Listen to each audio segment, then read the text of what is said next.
Pilipinas, una sa ating mga balita.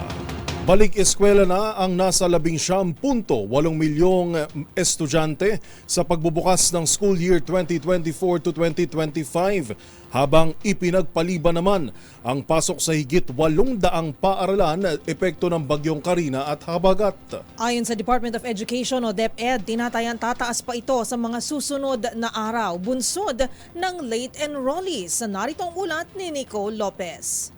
Umabot na sa halos 20 milyong mag-aaral ang enrolled kasabay ng pagbubukas ng unang araw ng klase ngayong Lunes, July 29.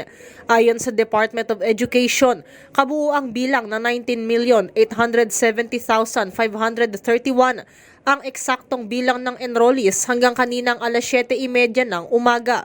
Mula sa nasabing bilang, higit 17 milyon ang enrolled sa mga public school, habang higit 2.2 milyong mag-aaral naman ang enrolled sa private schools. Sa datos ng DepEd, pinakamarami ang mag-aaral sa Region 4A o Calabarzon na may higit 2.8 milyon.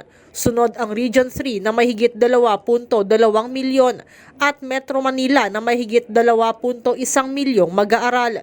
Sabi ng ahensya, asahan pang tataas ang bilang ng enrollees sa mga susunod na araw dahil sa mga hahabol pang estudyante. Bagaman maraming paaralan ang nag-umpisa na ng klase ngayong araw, may 842 public schools naman ang nag-postpone ng pagbubukas ng klase dahil sa epekto ng bagyong Karina at Habagat. Inanunsyo ng mga paaralang ito na delayed ang opening ng pasukan dahil sa clean-up activities sa kani-kanilang mga lugar dahil sa bagyo. Para sa MBC TV Network News, ito si Nico Lopez Poyawan. Una sa Pilipinas, una sa Pilipino.